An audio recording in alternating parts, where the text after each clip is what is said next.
Hello everybody, today we are going to put together a Members Mark 4 burner gas griddle, similar to the Blackstone I got it at Sam's Club, and looks something like that. So first step, let's go ahead and get this thing unboxed, see what we're working with, and we'll start putting it together. Alright, we got this all unpacked, came with the instructions up top. I took everything out except for this is the tray base, believe, and then there's the actual cooking surface right here. There's the main unit, and then I laid out some of the parts and pieces. I do like that they're numbered, which that'll make it a lot easier to start putting together. One thing I noticed when reviewing these instructions is that they want you to hand tighten at certain times and then fully tighten at others. So, you know, we'll go through and we'll do that. So we'll hand tighten, and then when it says to, we'll fully tighten. So I'm going to open up my parts and pieces box, which is right there, and we'll go ahead and start assembling our gas grill. Alright, so I emptied that one little parts box. It had the wheels and some brackets, and then all the screws in it right here. Looks like they're all the same size, so that'll be nice and easy. So for step one, we assemble our pieces. It's pieces 14, 21, 18, and 13. And make sure that you look for the holes. If you look at the instructions, it's saying these are critical. So, you know, holes on the underside and holes here. And then it has the hand tighten. So we're going to take our bolts and we're just going to hand tighten them through this hole into these holes over here. All right, so to make life a little easier, I just put one bolt at each spot down here, and then up here it's going to get 2 bolts. I'm not going to show you the whole thing because that would be super boring, but basically you want to line up your hole, put it through there, and we'll just hand tighten it. And I'll screw that in as far as I can. Honestly, I probably will grab a screwdriver. I just won't make it super tight, but it's gonna be a lot easier than trying to get my fat little fingers in this area here. So that's what I'm gonna do. I'll put these 2 in. We'll put those 2 in, and then one here, and then we'll move on to the next step. All right, so I got that together. It's hand tight, so it is, you know, it's a little loose, but that's so you can square it up later, and then we'll tighten everything down. So step 2, as we attach number 12 to number 9 and number 11. Just make sure you look at the orientation here, you know, with the little attachment down, and then the little lip on there is down. So just like I have it here, and we're gonna put one bolt on here, one bolt on here, and it's hand tight again. So we'll go ahead and do that. All right, so that's done.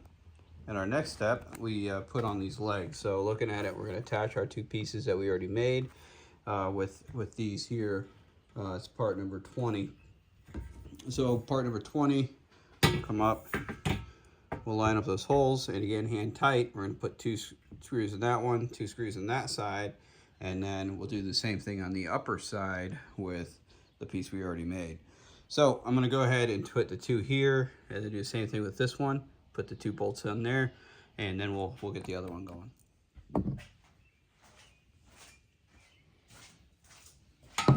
All right, since it has these tabs on the back side, you'll know what I mean when you're in there. It was kind of a pain in the butt, so I kind of put the screw in first and held it up and got it going. I did use the screwdriver, I know it says hand tight, just to spin it in to make it a little easier than trying to turn it with my hand while it was sitting there. I didn't do it, I'm not screwing it in real tight, I'm just getting it close to where it's not going to fall apart. And I can do the same thing on this bottom one. Put it in, hold it from the back side so that thing will swivel. Get that hole lined up. Ooh. There we go.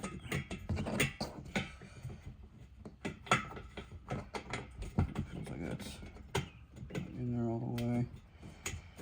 Ah, there we go. All right. So that first one, it felt like I was cross-threading, but now it feels like it's going in right. Again, just kind of close, kind of tight, and then all done. So then our next step as I walk around here. I have to dig out the tray because the tray is going to go, or the center tray part is going to go on here next. So I will dig that out of the box and we'll get that put together. All right, so we're going to put the center tray in.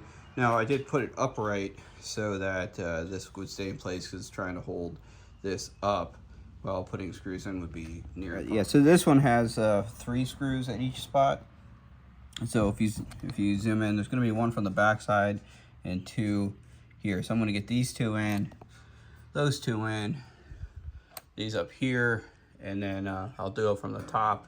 I'll flip it over and do the other 2. So right now I'm just going to start with the 2 at each spot, and then go back and put that 3rd one in. All right, so we got that center tray in, 3 bolts at each spot. Our next step is to put these wheels on. So there's 2 wheels, bolts on top, and you just easily spin right on. And those, we just kind of get as far as you can, and then we'll do that other one. And then after that, we'll tighten up all the bolts. So get this wheel on, and then go back through, tighten up all your bolts because everything is now lined up. I understand why they wanted it loose so that you could move stuff, because I found that with this tray, I had to move the leg around and try to get the right angle going. So again, let's get our wheels on, and then we will tighten up all the bolts. Our next step is put the tank holder on. So it's this hook looking piece, and this we do tighten all the way. Just line up your hole.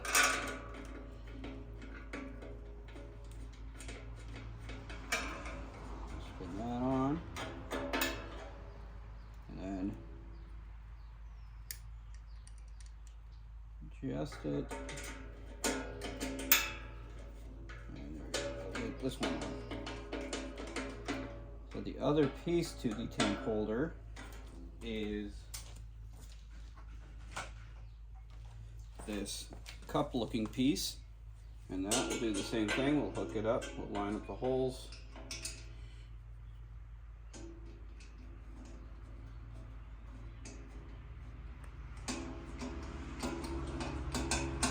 Spin that on so that it doesn't really move too much on us.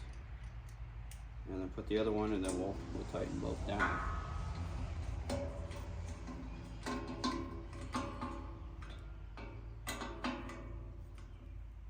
And then we'll show you how to put the tank on once we're all done.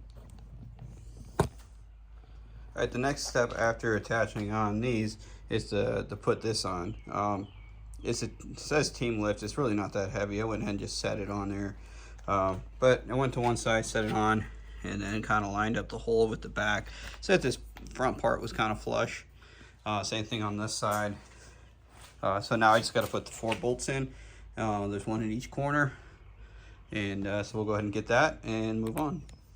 All right, so now that we got our big thing on and all the screws are in, we're gonna assemble the side tables. So I'm gonna go through one of these, and then obviously you do the same thing for both sides.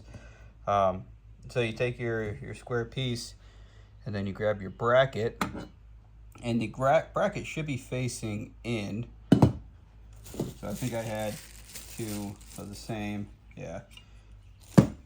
So we'll set this one here, and we will put the bolts in.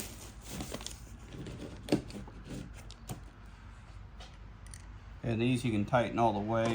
I usually put the first one in loose, that way if you need to move this piece around, you can. But if you tighten it all the way down and the hole's not lined up, it's not going to shift, and you have to loosen it in anyway. So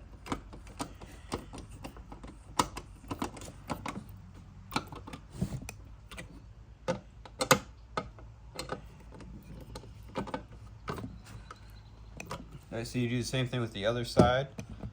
Make sure you grab the bracket that is facing in, and then I'll get the screws in that. But the next thing is the handle. So you grab one of your silver handles. It'll go like this, and then the screw goes from that side and that side.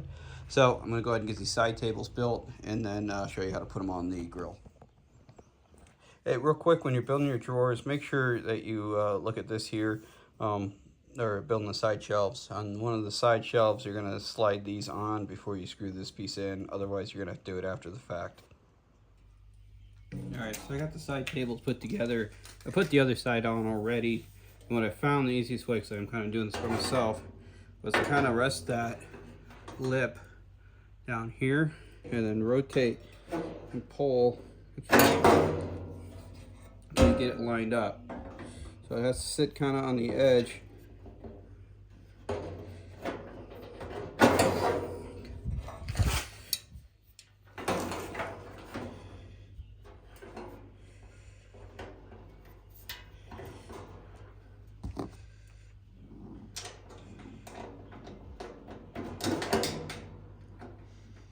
Again, so sit on the edge, and then get started. There we go. Now you don't want to hammer it down because you want to be able to move it. But it seemed to sit okay like this. And then I'll go through and I'll rotate it up and we'll do that other corner. Walk around to this side. So I'll just pick this up. You can see I'll line up that hole. We'll have to squeeze that in a little bit and we'll get that hole in, and then get the other two and our panel will be in. Alright, so the side tables are on. One kind of annoying thing is it did come with this like decorative sticker thing on here. Annoying because I'll have to peel it off, and the only real purpose would be if you put it together in the store just to kind of show them. So if you pick a corner and kind of start pulling it, and just keep. So with two hands it's a lot easier. So I'll show you on this side. When I did that, I had a bunch of residue left over, so I'm gonna have to get some Goo Gone or something and see what I can do to clean this up. So that's why it's kind of annoying. Like over here is kind of a bigger patch of the adhesive, and so I think Goo Gone will take it off, but it's still kind of annoying. So I'm gonna get that piece off over here, and then we'll move on to our next step. So the next step, we're gonna use our two final screws, and we're gonna put this drip tray channel thing, goes right there. We'll line up the holes and screw it down.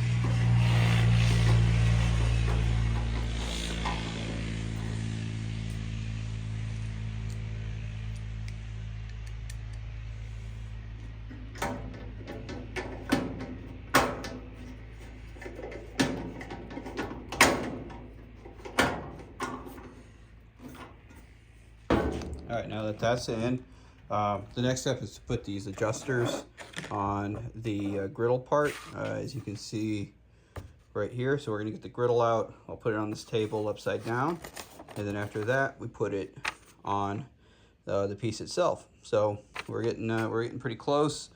The one thing is I do have a lot of styrofoam in here, so I am gonna grab my air compressor and see if I can blow it out. So I don't really want to be smelling a bunch of styrofoam while I'm cooking. So I'm going to do that while I have the video off, and then we'll truck on from there. Alright, so I got it cleaned out. I ended up using my shop vac instead of the air compressor because once I started thinking about it, I didn't want to blow the styrofoam everywhere. It's not going to do any good. So shop vac, sucked it right up, all good to go. So now we have our tabletop, and we have these adjusters that come with it that you can just spin on. I'm going to put mine all the way down for now, and then once I get into the final spot, probably go on my back deck at the end when I'm all done, and then we'll kind of level it from there and see what we need to do.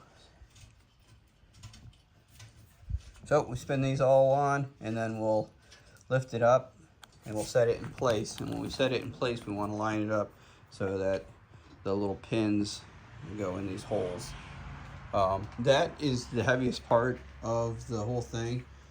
So if you do have a buddy or somebody that can help you pick this up and turn it over and set it in, I'd encourage you to do that.